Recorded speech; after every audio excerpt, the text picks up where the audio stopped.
Seat নম্বর 17। একজন অচেনা তরুণী, এক হালকা হাসি আর এক অনুচ্চারিত রহস্য।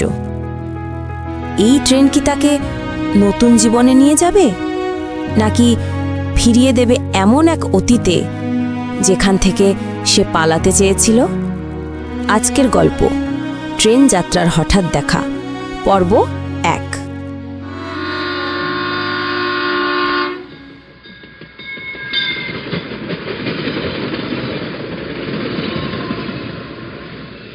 ভোর 6টার কমলাপুর স্টেশন। কুয়াশার পর্দা এখনো পুরোপুরি সরেনি। লাল সবুজ সাইনবোর্ডগুলোর আলো কুয়াশার ভিতর এক অদ্ভুত হলুদ আভা ছড়িয়ে দিয়েছে। দূরে থেকে ট্রেনের হুইসেল, কান কাঁপানো, অথচ যেন কোনো পুরনো দিনের সুর। রাহাত দাঁড়িয়ে আছে প্ল্যাটফর্ম নাম্বার 4-এ, হাতে কালো ব্যাগ, কাঁধে একটি জ্যাকেট। চোখে ঘুম নেই, শুধু এক রাশ ক্লান্তি। চোখের নিচে হালকা কালি, ঠোঁটে নিঃশব্দ একটা দীর্ঘশ্বাস।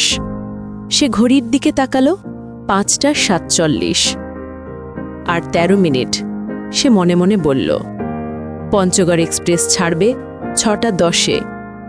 প্ল্যাটফর্মের বাতাসে মিশে আছে সদ্য বানানো চায়ের ধোঁয়া, সিঙ্গারা ভাজা গন্ধ, মানুষের হাঁক ডাক আর এক ধরনের কোলাহল যা একসঙ্গে বিশৃঙ্খল আবার আশ্চর্যভাবে জীবন্ত। একজন চা বিক্রেতা হাঁকছে, গরম চা, গরম চা। পাশের এক বালক হাত বাড়িয়ে একটা কাচের কাপ এগিয়ে দিল। ধোঁয়া উঠছে তাতে। রাহাতও একটা চা নিল। কাপ হাতে নিয়ে সে প্ল্যাটফর্মের প্রান্তে গিয়ে দাঁড়ালো, যেখানে রেল লাইন দুটো ধীরে ধীরে মিলিয়ে গেছে কুয়াশার মধ্যে। সে জানে এই লাইনই কোথাও গিয়ে হারিয়ে যায় রাজশাহীর দিকে। একটা শহর যেখানে সে যাচ্ছিল না কারোর ডাকে, না কোনো প্রয়োজনে। যাচ্ছিল নিজের কাছ থেকে একটু দূরে যেতে। গত কয়েক মাস ধরে অফিসের চাপ, বাসার নিঃশব্দতা আর সম্পর্কের শূন্যতা যেন এক অদৃশ্য গিঁট বেঁধে ফেলেছিল তার ভেতরে। সন্ধেগুলো কেমন নিরুত্তাপ হয়ে গিয়েছিল। বন্ধুরা এক এক করে ব্যস্ত জীবনে হারিয়ে গেছে, আর একাকিত্ব, সেটা যেন তার ঘরের দেওয়ালের রঙের মতো লেগে গেছে, চাইলেও মুছতে পারছে না। গত রাতে হুট করে সিদ্ধান্ত, ল্যাপটপ বন্ধ করে টিকিট কেটে ফেলেছিল Rajshahi express, coach C2, seat 17। তার মনে হচ্ছিল এই যাত্রায় কোনো বড় কিছু ঘটবে না, জীবন বদলে যাবে না। তবু কোথাও গভীরে একটা ক্ষীণ আশা বলছে, কখনো কখনো হঠাৎ ঘটনার ভেতরেই জীবনের দিক বদলে যায়। স্টেশনের মাইকে ঘোষণা ভেসে এলো, যাত্রীগণ দয়া করে লক্ষ্য করুন, পঞ্চগড় এক্সপ্রেস ছাড়বে সকাল 6:10-এ প্ল্যাটফর্ম নাম্বার 4 থেকে। প্রথমে উঠুন মহিলা ও প্রবীণ যাত্রীরা। রাহাতের চোখ চলে গেল আশেপাশে। বৃদ্ধ লোকেরা লাঠি হাতে দাঁড়িয়ে, কেউ কেউ প্ল্যাটফর্মে পা ঝুলিয়ে বসে আছে। একটা ছোট্ট মেয়ে মায়ের হাত ধরে বেলুন নিয়ে খেলছে। কেউ বিদায় জানাচ্ছে জানালা ধরে, কেউ চুপচাপ তাকিয়ে আছে দূরে চলে যাওয়া প্রিয়জনের পেছনে। এক মুহূর্তের জন্য রাহাতের মনে হলো, মানুষের জীবনও যেন এই স্টেশনের মতো। কেউ আসে, কেউ যায়, কেউ অপেক্ষা করে, আর মাঝখানে কোথাও হারিয়ে যায় অনেক অসমাপ্ত গল্প। ট্রেনটা প্ল্যাটফর্মে ঢুকল ধীরে ধীরে। ইঞ্জিনের ধোঁয়া বাতাসে ছড়িয়ে পড়ল। একটা ধাতব গন্ধ ভাসল চারদিকে। রাহাত ব্যাগটা কাঁধে তুলে ধরল। ভিতরে ঢুকেই সিট খুঁজে নিল। C2, seat 17। ভেতরে হালকা আলো, নীল আসনগুলো এখনো ঠান্ডা। রাহাত জানালার পাশে বসে পড়ল। চা শেষ করে কাপটা নিচে রেখে দিল। হাতটা জানালার কাছে রেখে বাইরে তাকালো। বাইরে এখনো অর্ধেক আলো, অর্ধেক অন্ধকার। দূরে এক বৃদ্ধা তার ছেলেকে জড়িয়ে ধরেছে। আরেক কোণে এক দম্পতি ফিসফিস করে কিছু বলছে। অচেনা মুখগুলো, অথচ প্রতিটা মুখেই যেন এক একটা গল্প লুকিয়ে আছে। ট্রেনের হুইসেল আবার বাজল। কোনো শব্দের মধ্যে এত আকুলতা, এত রোমাঞ্চ আগে তার কানে বাজেনি। সে চোখ বন্ধ করল এক মুহূর্তের জন্য। মনে পড়ল শেষ কবে সে নিজেকে এতটা মুক্ত অনুভব করেছিল? হয়তো অনেক বছর আগে, যখন বাবা মা বেঁচে ছিলেন। গ্রামের বাড়িতে ঈদের সকালে উঠোনে চা খেতে খেতে ট্রেনের আওয়াজ শুনত দূরে কোথাও থেকে। তখন ট্রেন মানে ছিল গল্প, ভ্রমণ, স্বপ্ন। এখন ট্রেন মানে পালানো, নিজের ভেতর থেকে পালানো। একটা হালকা ঠোকাঠুকির শব্দে চোখ খুলল রাহাত। পাশের সিট এখনো খালি। তবু মনে হলো কেউ হয়তো আসবে, যেভাবে জীবনের অজানা অধ্যায় একদিন নিজের পাতা খুলে দেয়। ট্রেন ধীরে ধীরে গতি পেল। চাকার শব্দে যেন একটা ছন্দ বাজছে, টক টক টক টক। কমলাপুর পেছনে ফেলে ট্রেন শহরের সীমানা ছাড়িয়ে যাচ্ছে। রাহাত জানালার বাইরে তাকালো। বাড়িঘরের ভিড় কমছে, মাঠের সবুজ বাড়ছে, বাতাসে একটা সতেজ ঘ্রাণ। দূরে সূর্য উঠছে, কুয়াশা ছিঁড়ে সোনালি আলো ছড়িয়ে পড়ছে রেল লাইনের ওপর। তার বুকের ভেতর যেন হালকা একটা স্বস্তি জেগে উঠল, কোনো কারণ ছাড়াই। বগির ভেতর তখনও নিঃশব্দতা। কয়েকজন যাত্রী হালকা ঘুমে তলিয়ে গেছে। একজন বিক্রেতা ঢুকে চা কফি বিক্রি করছে। রাহাত চুপচাপ বসে নিজের ফোনটা বের করল। স্ক্রিনে তাকালো, কোনো নতুন মেসেজ নেই। একটা পুরনো নোটিফিকেশন এখনো ঝুলে আছে, লাস্ট সিন 2 days এগো। হালকা একটা হাসি উঠল তার ঠোঁটে, বিদ্রুপ মিশ্রিত, ক্লান্ত। সে ফোনটা অফ করে জানালার দিকে তাকালো আবার। দূরে নদী, ছোট ছোট গ্রাম, ধোঁয়া উঠছে কোনো চুল্লি থেকে। এইসব দৃশ্যের ভিতর একটা শান্তি আছে যা শহরে পাওয়া যায় না। তার মনে হলো সে যেন ধীরে ধীরে হালকা হয়ে যাচ্ছে। নিজের চাপ, একঘেয়েমি, হতাশা সবকিছু কোথাও রেখে আসছে। একটু দূরে হঠাৎ একজন বৃদ্ধ বলল, বাবা, জানালাটা একটু বন্ধ করে দেবা, ঠান্ডা হাওয়া লাগতেছে।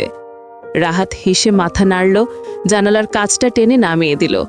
বৃদ্ধ বললেন, ধন্যবাদ বাবা, এখনো ভদ্র মানুষ পাইলে মনটা ভালো হয়। রাহাত মৃদু হাসল, কিছু বলল না, শুধু ভাবল মানুষ হয়তো এখনো ছোট ছোট সৌজন্যে একে অন্যকে বাঁচিয়ে রাখে। কয়েক মিনিট কেটে গেল। বগের আলো আরও উজ্জ্বল হল। স্টেশনের বাইরে হালকা কোলাহল, বিক্রেতাদের হাঁক ডাক। ট্রেনটা থামল উত্তরা পশ্চিম স্টেশনে। কয়েকজন উঠল, কয়েকজন নামল। ঠিক তখনই এক মৃদু কণ্ঠ ভেসে এলো পাশের দরজা দিয়ে, দয়া করে একটু সরবেন, আমার সিটটা। রাহাত তাকালো, দেখল একটা তরুণী দাঁড়িয়ে আছে দরজার পাশে। কালো শাড়ি, সাদা ব্লাউজ, কাঁধে বাদামি ব্যাগ আর হাতে একটা বই। হুমায়ুন আহমেদের অচিনপুর। তার চুল হালকা ভেজা, হয়তো ভোরের কুয়াশায়। চোখ দুটো বড়, তাতে একরকম নরম উজ্জ্বলতা। রাহাত এক মুহূর্ত তাকিয়ে রইল, তারপর বলল, ও জি, এই সিটটা খালি আছে। সে পাশের সিটে একটু সরল, ব্যাগটা নিচে রাখল। মেয়েটি মৃদু হাসল, ধন্যবাদ, আমি ভেবেছিলাম কেউ বসে গেছেন। তার কণ্ঠে এক ধরনের শান্তি, যা শীতের সকালে গরম চায়ের ধোঁয়ার মতো। সে ব্যাগ রাখল, বই খুলল, পাতা উল্টাতে লাগল। ট্রেন আবার চলতে শুরু করল। জানালার বাইরে শহর পেছনে ফেলে মাঠ শুরু হলো। রাহাত চুপচাপ বসে রইল, চোখ জানালায়, মন অন্যদিকে। একটা অদ্ভুত গন্ধ ভাসছে, সম্ভবত সাবিহার চুল থেকে বা তার বইয়ের পাতার কালির থেকে। মৃদু ফুলের গন্ধ, আবার একটু কাগজের গন্ধও মিশে আছে। রাহাত ভেতরে ভেতরে অনুভব করল, দীর্ঘদিন পর এমন একটা মুহূর্ত এলো যা অকারণে ভালো লাগছে। বিক্রেতা আবার এলো, কফি লাগবে? রাহাত কিছু বলতে যাচ্ছিল, তার আগে মেয়েটি বলল, 2টা দিন। তারপর হাসি রাহাতের দিকে তাকিয়ে বলল, আপনার জন্য একটা নিলাম, চলবে? রাহাত একটু অবাক, তারপর হাসল, অবশ্যই, ধন্যবাদ। বিক্রেতা চলে গেলে দুজনেই চুপচাপ কাপ হাতে নিল। মেয়েটি চুমুক দিতে দিতে জানালার দিকে তাকিয়ে বলল, ভোরবেলায় ট্রেনের কফি খারাপ লাগে না, একটা আলাদা স্বাদ থাকে।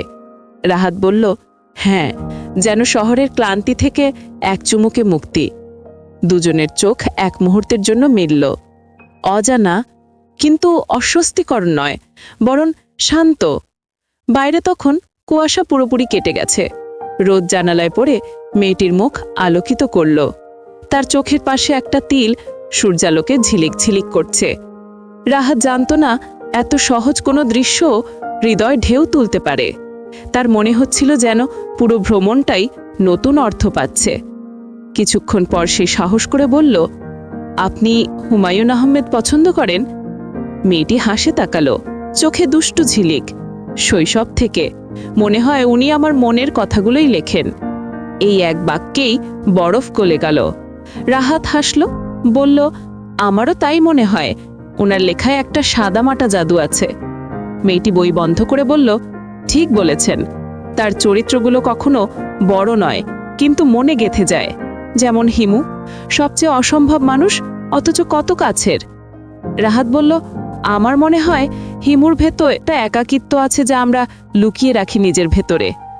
মেয়েটি মাথা নাড়ল, হয়তো সেই জন্যই আমরা তাদের ভালোবাসি, নিজেদের টুকরোগুলো ওদের ভেতর খুঁজে পাই। ট্রেন গতি পেয়েছে। বাইরে তখন গাজীপুরের সবুজ মাঠ, তালগাছের সারি, ধান শুকোচ্ছে উঠোনে। সূর্যের আলোয় সবকিছু ঝলমল করছে। রাহাত জানালার কাছে হেলান দিয়ে তাকিয়ে আছে। মেয়েটি বই পড়ছে, মাঝে মাঝে কানের পাশে চুল সরিয়ে নিচ্ছে। চুলের নিচে হালকা রূপালি দুল সূর্যালোকে চকচক করছে। ট্রেনের ছন্দে দুজনের নীরবতা যেন এক সুরে বাঁধা। কোনো কথা নেই, তবু সব বলা হয়ে যাচ্ছে। গল্পটা কিন্তু এখানেই শেষ নয়। ট্রেন যাত্রার হঠাৎ দেখা পর্ব 2 আসছে খুব শিগগিরই। মিস না করতে চ্যানেলটা সাবস্ক্রাইব করে রাখুন এখনই।